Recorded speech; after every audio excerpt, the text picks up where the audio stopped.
शनिदेव जन्मोत्सव की अनेकों अनेक शुभकामनाएं। ज्येष्ठ मास कृष्ण पक्ष अमावस्या और इस बार गुरुवार के दिवस विशेष के साथ में जो शनिदेव जन्मोत्सव का आधार है वो आ रहा है और कुछ ही समय बाद शनिदेव कुंभ राशि स्थान से निकलकर मीन राशि में भी प्रवेश कर जाएंगे, जो बृहस्पति प्रधान राशि ही है। 29 मार्च 2025 के साथ में ये क्रम रहेगा। जब भी शनिदेव से संबंधित चर्चाओं के आधार आते हैं, व्यक्ति कर्म के साथ में चर्चा करता है,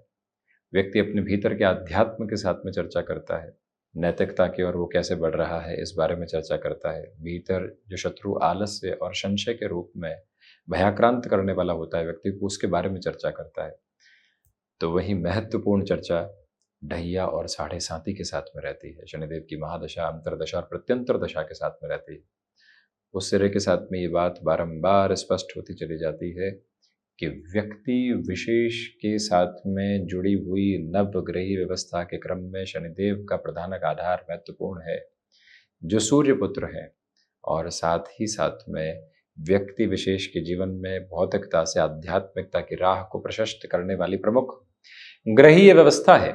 तो जब भी शनिदेव के जन्मोत्सव का क्रम सामने निकल कर आता है तो ये स्पष्टता आने वाली होती है कि व्यक्ति यदि ढैया और साढ़े साती से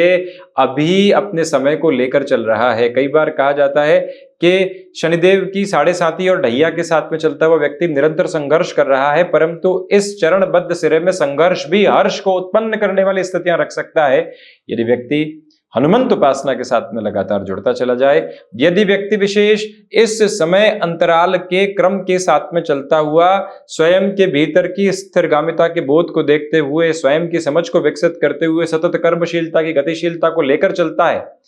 तो मध्य सिरे में काफी हद तक संतुष्टि प्राप्त करता है। इस परिभाषा को थोड़ा सा और गहराई से देखा जाए तो कर्क, वृश्चिक, मकर, कुंभ और मीन राशि के महानुभाव ढैया एवं साढ़े साती के क्रमबद्ध चरण के साथ में चल रहे हैं, और वहीं पर कुछ समय बाद में मेष राशि के महानुभावों को साढ़े साती का प्रथम चरण शुरू हो जाएगा। और इसी समय अंतराल के साथ में मुख्य अवस्थाओं में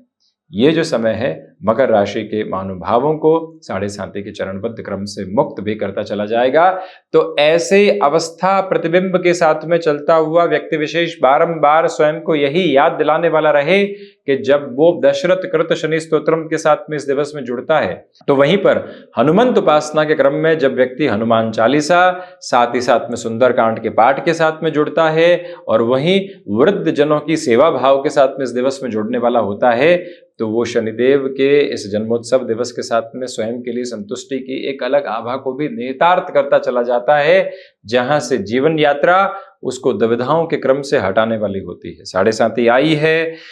पोजीशंस को थोड़ा सा स्लगिश कर रही है, परंतु यह भी स्पष्ट है कि इस स्लगिश प्रोसेस के साथ में भी जो जर्नी चल रही है वो कहीं ना कहीं आगे के क्रम के प्रवाह को लगातार प्रदर्शित करती चली जा रही है। वो जर्नी ये स्टेबलाइजेशन देने वाली हो जाती है कि थोड़ा सा धीरे चलो परंतु लगातार चलते रहो। उपासना पद्धतियों के साथ में चलते हुए जो दिवस आज है, जो क्षण आज सामने है, उसको भरपूर जीवंत क्रम के साथ में लेकर चलने की आभा ये समय बताने वाला होता है। वहीं सुबह सुबह के अंतराल में इस दिवस में सूर्य उपासना करना और वहीं पर सूर्य उपासना से जुड़कर फिर व्यक्ति स्वयं को एकांत एवं मौन की तरफ लेकर जाने वाला होता है, तो धीरे धीरे और गहराई के साथ में अपनी जीवन यात्रा को परिलक्षित करने वाला हो जाता है। यहां से जो महानुभाव संकल्प लेने वाले हों कि सुबह सुबह 1 से सवा घंटे तक मौन के साथ में चलने वाले होंगे, तो शुरुआत में तो वो मौन व्यक्ति को अखरता है, परंतु धीरे धीरे मन उस मौन के साथ में जुड़ता है। मन जब मौन के साथ में जुड़ता है तो कोलाहल का अंत होता है। जब कोलाहल का अंत होता है तो नियत और निश्चित तौर पर शांति बैठने लगती है, और जहां शांत प्रवाह है मन के उस मैदान के साथ में जो व्यक्ति लिखने की तरफ जाता है वो भरपूर रचनात्मकता है, वो भरपूर जागृति है, वो भरपूर जीवन की वो आभा है जहां से संतुष्टि उसके साथ लगातार बहने वाली होती है और उसके जीवन के प्राप्ति बोधक क्रम को और ज्यादा बेहतर करती चली जाती है। इसी वजह से इस दिवस विशेष के साथ में निरंतर हनुमंत उपासना की ओर जुड़ना और वहीं पर मौन की तरफ स्वयं को लेकर जाना। इस समय अंतराल के साथ में व्यक्ति विशेष यदि संध्या समय अंतराल में स्वयं को